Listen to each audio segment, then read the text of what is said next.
하둘셋. 안녕하십니까. 3마일럴입니다. 2018 알랭시피어 필라델피아 정신 28페이지 제2장 복지국가의 사유가 보겠습니다. 3마일럴TV 절차 구독, 추천을 부탁드리고 유튜브 구독, 재생 목록 추천합니다.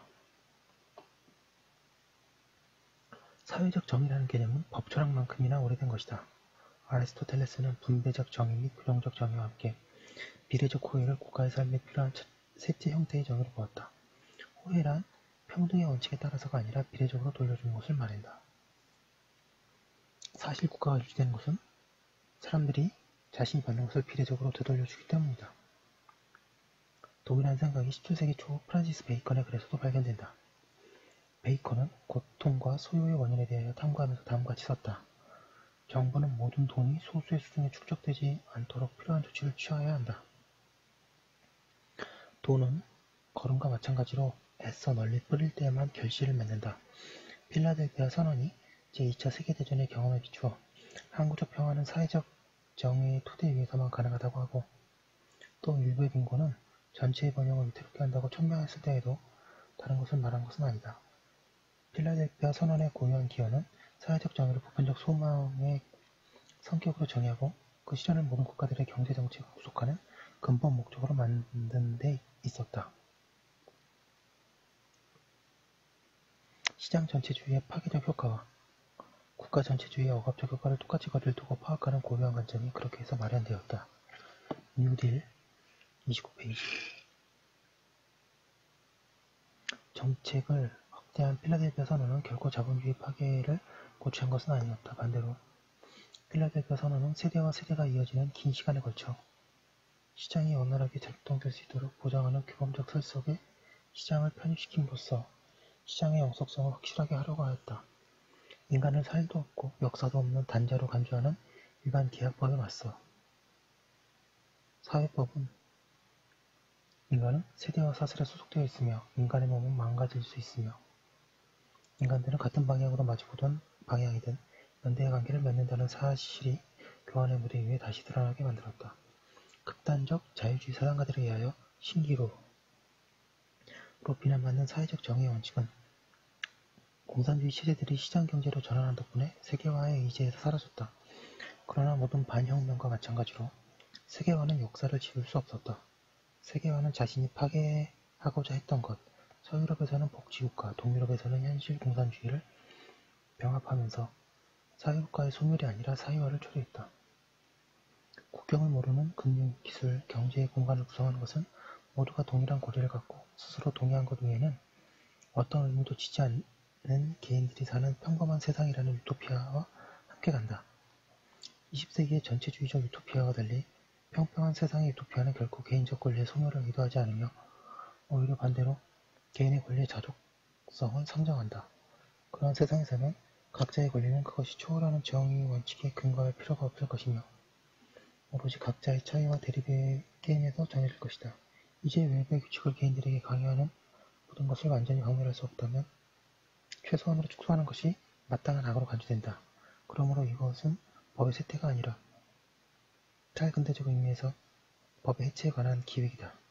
게다가 해체 개념의 아버지이자 그들이다 스스로도 원칙적으로 정의관념은 개인적 욕망의 표현 외에 다른 것은 아니라고 주장한 바 있다.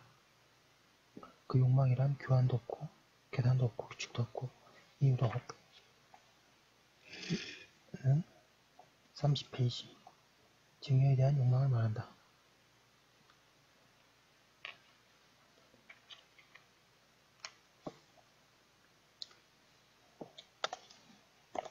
데리다는 계속해서 다음과 같이 말한다. 해체는 그러한 정의에 미쳐있다.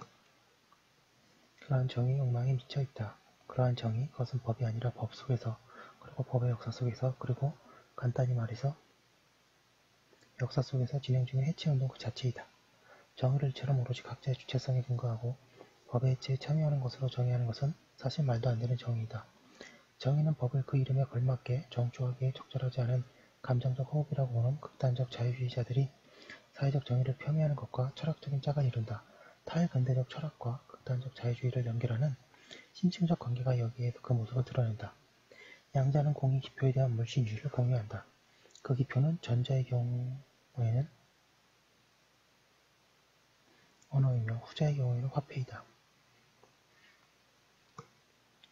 요컨대 법을 주관적 권리로 분사하는 것은 동일한 권리로 무장한 개인들이 상호주장의 자유로운 장을 제공한다. 계약과 계산의 단자 상태로 혼원된 인간은 두 가지 유형의 규칙에만 구속될 것이다. 하나는 과학적 기초를 갖고 있는 규칙이며 다른 하나는 자기 스스로 자유롭게 정한 규칙이다. 각자 모두에게 마치 무기를 배급하듯이 동일한 개별적 권리를 배급하며 그럼으로써 합의된 의무만이 존재하는 완전한 계약 사회의 도래를 희망한다. 모든 사회법이 약자가 강자의 의사에 대하여 행한 동의를 방법론적으로 회의하는 것에 기초하여 구축되었다면 사회법의 해체와 함께 이 동의는 법적 의무의 필요 충분 조건이 된다. 사회법의 해체는 사회법이 시민들을 연대하게 만들 수 있는 능력을 상실하게 만든다. 매우 중요한 화두입니다.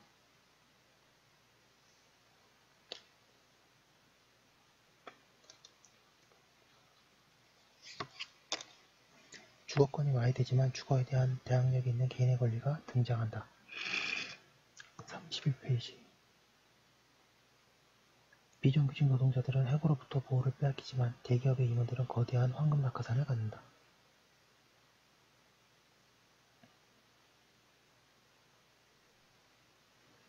의무적 사정공제는 그것이 사회보장이나 공공서비스의 재정을 제한하기 위한 것일 때에는 격렬하게 비난을 받지만 식적재산권을 지불하는 것일 때에는 전세계적 정업명령이 된다.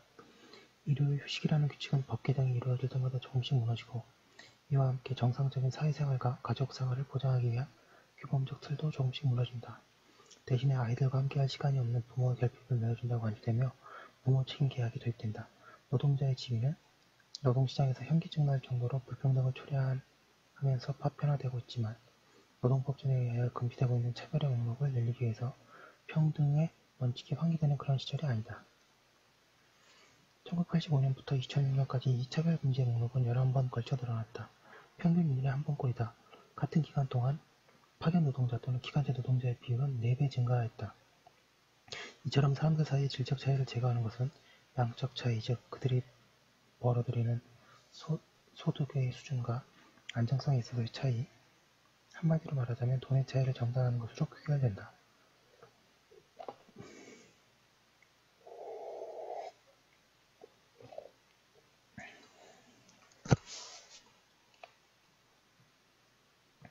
그러므로 복지국가의 사회화는 사회권을 사라지게 만드는 것이 아니라 사회권을 가장 더 필요로 하는 사람들에게 그 혜택을 집중시키는 결과를 낳는다. 전문가들은 약자의 처지를 개선하기 위하여 마련된 제도들의 혜택을 강자가 먼저 차지하는 능력을 가리키기 위하여 마태복음의 유명한 구절 무엇도 있는 자는 받아 풍족하게 되고 없는 자는 그 있는 것까지 빼앗기리라를 참조하여 마태효과라고 말한다. 현재 대한민국에도 이런 현상이 많이 나오고 있죠. 가령 공립학교는 서민층의 32페이지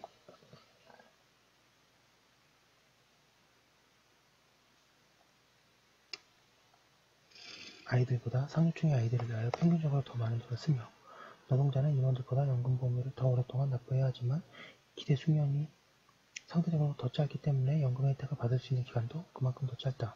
마태효과는 결코 새로운 것이 아니지만 최고까지는 그래도 복지 수급의 관점에서만 필요된다. 한편으로는 부자는 빈자보다 공적 비용 또는 사회적 비용을 더 많이 향유하였지만 다른 한편으로는 부자는 소득이 늘어나는 만큼 세금이나 사회보험료를 더 많이 지불하였다. 공산주의 시장경제의 새로운 가운데 하나는 복지제도 혜택은 완전히 누리면서 자신의 소득에 비례하여 복지제도의 기여를 임명치지 않는 과도정에 출현해 있다. 극단적 자유주의는 연대에 기초한 제도들을 사라지게 하기는커녕 제도들을 더 쉽게 포식할 수 있도록 하였다. 극단적 자유주의는 각국의 조세법 및 사회법의 경쟁을 노출시킴으로써 이러한 포식이 용이하게 이루어질 수 있도록 하였다. 이는 부자에 대한 의무적 사정공제가 바닥을 향하여 달리도록 하는 경쟁에 모든 나라들을 참여시키는 것이다. 부자들은 의무적 사정공제가 약하거나 없는 곳에서 그거를 갖고 공공서비스나 사회보장 제도는 제일 잘 되어 있는 곳에서 향유한다. 약 15년 전부터 유럽 사법재판소는 직접세와 관련해서는 권할권이 없음에도 불구하고 유럽연합의 조약이 보장하는 경제적 자유에 근거하여 부자들의 합법적 탈세에 맞서는 회원들을 무장 해제시켰다. 이에 각국은 고소득에 대한 조세를 경감하고 고소득자들이 소득에 비례하여 공동체를 돌려줘야 할 의무를 면제시켜주도록 자극받는다. 2007년에 프랑스에서 도입된 조세 방패는 다양한 사례들 가운데 하나에 불과하지만 공적 부담에 대한 기여에서 비례적 평등의 원칙과 단절한 상징이 되었다. 이 제도는 부자들을 의무적 사전공제의 인상이라는 위험에서 벗어나게 해주며 이제 그 인상은 오로지 서민과 중산층에게만 부여된다. 동시에 공적 자금의 일부분은 특히 공공부채의 증가를 통하여 가진 자를 보호하고 이 과도정은 소득을 받쳐주기 위하여 사용되는데 이 비율은 계속 증가한다. 금융시장의 붕괴는 이러한 흐름에 제동을 걸기는커녕 새로운 도약의 기회를 제공하였다. 파산한 은행과 보험사들은 국유화하지 않고 막대한 공적자금을 투입하여 구제한 것은 국가의 귀환과는 전혀 상관이 없으며 오히려 공공서비스나 사회보장 또는 노동법과 관련하여 오래전부터 진행 중인 국가의 포식, 즉 국가를 잡아먹는 방향으로 내딛는 거대한 발걸음을 의미할 뿐이다. 복지국가의 제도들을 사유화하는 것이 가장 명확하게 드러나는 곳은 공공서비스 쪽이다. 2차 대전이 끝난 후 전기, 가스, 우편, 고속도로, 철도 등과 같이 전국에 걸쳐 단일한 기술적 망에 기반한 상품이나 서비스를 시장에서 제시시키는 것에 대해서는 합당한 이유들이 있었다. 그러한 서비스들을 모든 국민이 동등하게 공유하는 필요에 부응하는 것이며 그 운영과 유지는 그 시간의 호흡 속에 유지되는데 그것은 시장의 시간이 아니다. 이와 관련하여 프랑스는 사법과 공법을 혼합한 독특한 법구조를 취했는데 이러한 제도는 경제적 효율성과 사회적 정의를 결합하는 데 탁월한 능력을 입증하였다. 따라서 영미국가에서 단행된 공공서비스 민영화의 유달리 끔찍한 결과를 고려한다면 프랑스의 제도를 민영화하기보다는 더욱 발전시키는 쪽으로 자극받아야 할 것이다. 민영화 쪽으로 고집하는 것은 단순히 극단적 자유주의의 교리의 힘과 유럽연합 집행위원회의 압력만으로는 설명이 되지 않는다. 그것은 차라리 포로화된 고객들에 대하여 사실상 독점권을 행사하는 공기업의 경영진이나 주주들을 위하여 민영화가 대변하는 막대한 치부의 기회로 설명된다. 공공서비스에 대한 포식을 보여주는 또 다른 측면은 공기업의 기업적 34페이지 타락이 있다. 중앙집권화된 국가에 목을 매는 프랑스 같은 사회에서 정의가 없는 국가의 집행에 거대한 집단의 덕성에 달려있다.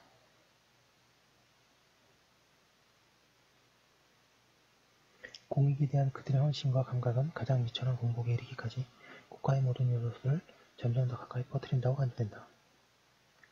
공무원에게 부여되는 혜택, 증세인들은 베네피시움이라고 불렀던 것을 정당화하는 것은 공적 임무, 오피시움이 결부되어 있는 의무들이다.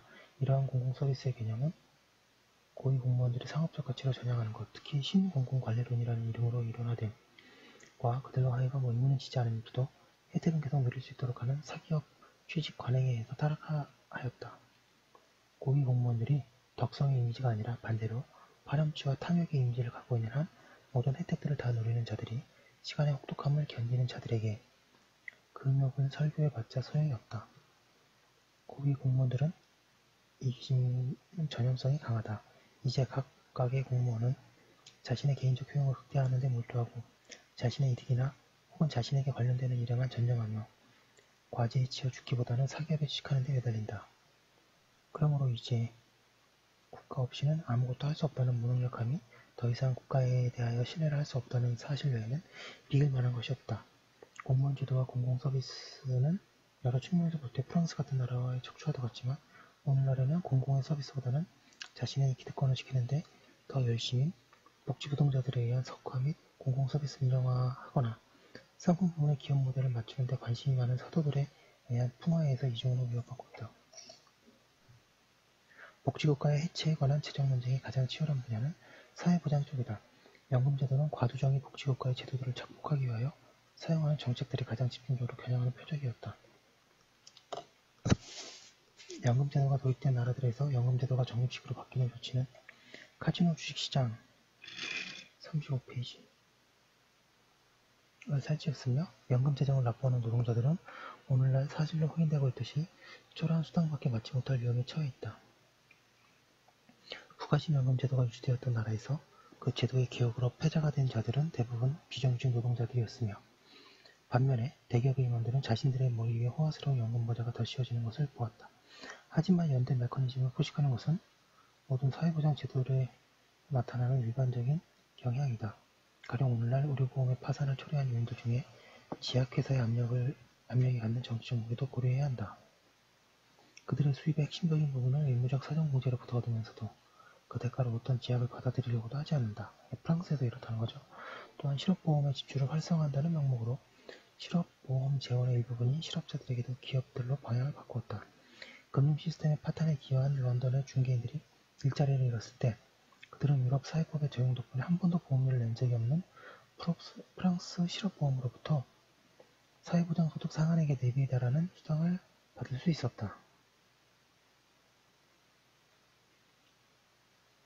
반대로 파트타임으로 비정규직을 전전하는 가난한 노동자는 실업수당 수급권을 확보하기 위하여 필요한 납부료, 보험료 납부기간을 충족하기 쉽지 않으며 최근의 연금보험제도 개혁으로 인해 품위 있는 연금을 받을 모든 기회를 잃어버렸다. 이러한 훼손에도 불구하고 전체적으로 볼 때 사회보장제도는 복지국가의 해치 프로그램에 가장 잘 저항한 제도이다. 개인의 자유라는 이름으로 혹은 과도한 재정 부담을 이유로 사회보장제도에 대해서 가해지는 공격들의 폭력성에도 불구하고 이 연대 시스템은 주목할 만한 경고함을 입증하였다.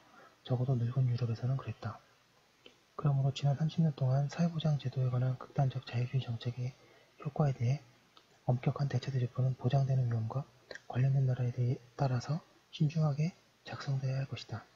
프랑스 같은 나라에서는 노사와 국가가 연금보험과 실업보험의 지속성을 유지하는 제도개혁을 도입하는 데 쉽지는 않았지만 합의하곤 하였다. 반대로 의료보험은 재정 파탄에 빠져 있는데 이는 특히 국가가 36페이지